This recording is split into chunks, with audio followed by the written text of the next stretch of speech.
Olá pessoal, é um grande prazer tê-los aqui novamente nesse canal para mais um vídeo, para uma nova reflexão para abençoar a sua vida de forma poderosa. Meu nome é Fernando e a leitura de hoje está em Lucas capítulo 23, versículos 33 ao 38. Vamos em frente. E quando chegaram ao lugar chamado A Caveira, ali o crucificaram e aos malfeitores, um à direita e outro à esquerda. E dizia Jesus: Pai, perdoa-lhes, porque não sabem o que fazem. E repartindo as suas vestes, lançaram sortes. E o povo estava olhando. E também os príncipes zombavam dele, dizendo: Aos outros salvou, salve-se a si mesmo, se este é o Cristo, o escolhido de Deus. E também os soldados o escarneciam, chegando-se a ele e apresentando-lhe vinagre, e dizendo: Se tu és o rei dos judeus, salva-te a ti mesmo. E também por cima dele estava um título, escrito em letras gregas, romanas e hebraicas: Este é o rei dos judeus. Vamos à reflexão, pessoal. A nossa análise aqui, vamos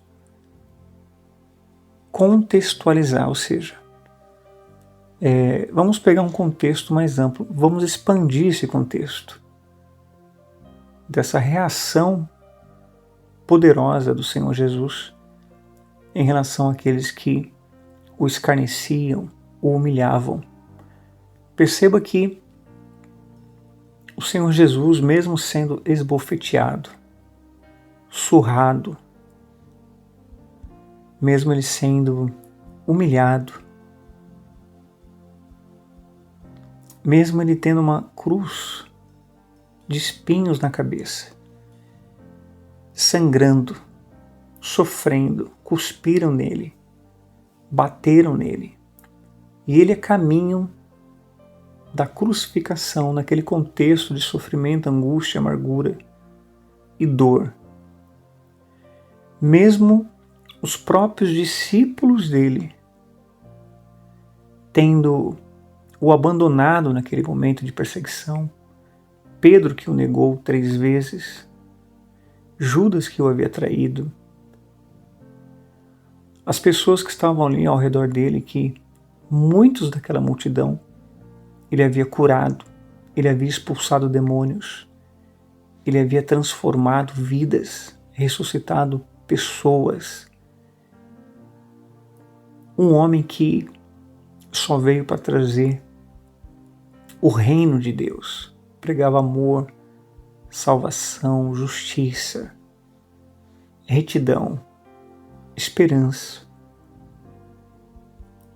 E mesmo diante de todo esse sofrimento que ele recebeu do povo ao seu redor e dos próprios discípulos que o abandonaram, e de toda aquela carga de sofrimento, ele ainda teve a postura. Ele nos deixou um grande exemplo de misericórdia, tendo a seguinte reação: Pai, perdoa-lhes, porque não sabem o que fazem. Olha que mensagem poderosa. A reflexão e o espírito dessa palavra, pessoal, ela nos remete ao seguinte: por que ele disse isso? Pai, perdoa, porque não sabem o que fazem. Ali tinham pessoas adultas, pessoas cultas, incautas, pessoas que sabiam pensar sobre o que era certo e o que era errado. Então, tinham os discípulos dele que o abandonaram, enfim. Mas por que ele disse isso? Pai, perdoa-lhes, porque não sabem o que fazem. Ou seja, ele apresentou com isso, além da infinita misericórdia e piedade, né? Compaixão por aquelas pessoas, mesmo ele sendo humilhado por tais pessoas. Ele disse isso por quê? Exatamente porque ele sabia que tais pessoas ainda não tinham tido um encontro com Deus, não tinham sido batizados com o Espírito Santo. Aquelas pessoas não tinham relacionamento íntimo com Deus através do Espírito Santo, através da presença de Deus. Eram pessoas vazias, eram pessoas cheias do mundo e de seus respectivos egos. Por esse motivo que, mesmo as pessoas tendo uma sabedoria humana, uma consciência humana, se a pessoa não tiver o Espírito Santo, pessoal, não tiver a presença de Deus, não cultivar relacionamento com Deus, então essa pessoa sempre será suscetível a ser usada pelo mal. Sempre ela abrirá uma porta de ilegalidade na vida dela para ser usada pelo mal, como aquelas pessoas foram usadas para maltratá-lo e crucificá-lo. Então é isso que você tem que refletir. São quantas as pessoas que hoje no mundo, talvez fizeram mal para você, te traíram, te maltrataram, te humilharam. Eu sei que é difícil suportar esse momento, porque se nós não tivermos o Espírito Santo, nós agiremos pagando mal com mal, na mesma moeda.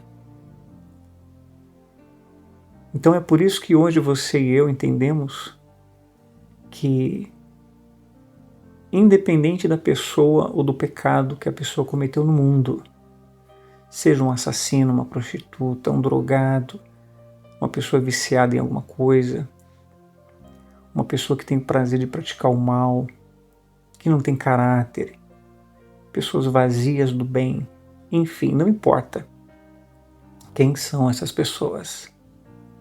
As pessoas agem como agem, ou podem agir como agem, praticando tais males pelo fato exatamente de não ter o Espírito Santo, não ter presença de Deus, não ter a presença de Deus ou comunhão para com Deus. Por isso que tais pessoas, quando se convertem, de fato, ao Senhor Jesus, e são sinceras nessa conversão, na hora, o próprio Deus, ele acolhe essas pessoas, porque o próprio Senhor Jesus, ele diz que não veio para os sãos, ele veio para os doentes, ou seja, os doentes de espírito, as pessoas vazias de si. Tanto que ele andava no meio de pecadores. O Senhor Jesus andava no meio do povo com esse objetivo de salvar. Então, independente se você guarda no seu coração alguma mágoa, alguma tristeza, por algum mal que um dia você recebeu de alguém, aprenda a se colocar no próprio lugar do Senhor Jesus e diga isso também. Pai, perdoa-lhes, porque eles não sabem o que fazem. E de fato, se essas pessoas cometerem algum mal, ou que cometem algum mal, alguma injustiça contra a sua vida, a primeira análise que você deve fazer é o seguinte: se essa pessoa tivesse o Espírito Santo, se essa pessoa tivesse a presença de Deus, jamais ela cometeria tal mal contra mim, ou contra quem quer que seja. Então, o seu papel e o meu deve ser agir como o Senhor Jesus agiu, de misericórdia, de íntima compaixão, e orar por essas pessoas, interceder a Deus, para que Deus venha perdoar. Compreende? Então essa é a reflexão dessa mensagem. Amém? Então, que possamos ser e agir e reagir como o próprio Senhor Jesus agiu. E perdoe quem é necessário perdoar, porque tais pessoas, independente se estão em uma determinada igreja ou não, isso não significa que essa pessoa ela é de Deus. Porque a própria Bíblia diz que é o joio e o trigo. Então, que lutemos para ser o trigo, que lutemos para ter esse caráter e postura que o Senhor Jesus teve, para com todos aqueles que cometeram tais crueldades com ele, porque ele sabia, Se aquelas pessoas tivessem o Espírito Santo, se aquelas pessoas tivessem comunhão para com Deus, se aquelas pessoas elas tivessem relacionamento com Deus como ele tinha, tais pessoas não teriam feito o que fizeram para com ele. Amém? Então que tenhamos essa visão, que possamos reagir como ele reagiu, para com todos aqueles que talvez um dia cometeram alguma injustiça contra nós. E vamos orar neste momento para que alcancemos esse caráter de Deus. Amém? Senhor, meu Deus e meu Pai, agradeço por mais essa reflexão, essa palavra. Eu peço que o Senhor venha moldar em nós o teu caráter. Que venhamos, meu Pai, ter um coração igual ao do Senhor. E uma vez tendo um coração igual ao teu, encha-nos do Divino Espírito Santo, porque só tendo o teu Espírito é que poderemos imitar as suas ações, imitar as suas reações, e que de fato nós poderemos interceder por todas essas pessoas que talvez possam agir de forma injusta para conosco. Porque nós sabemos que o mundo jaz no maligno. Então, certamente, o diabo anda ao nosso derredor, rugindo como um leão, e não vai faltar pessoas ou situações que queiram se levantar contra nós, queiram manchar o nosso coração, nossa fé, queiram nos colocar para baixo, mas uma vez tendo o teu Espírito, nós poderemos imitá-lo, intercedendo como o Senhor intercedeu, de íntima misericórdia e perdão para com todos aqueles que ainda não têm, ou que não buscam, ou que se um dia buscaram, perderam a comunhão com o Pai como o Senhor buscava.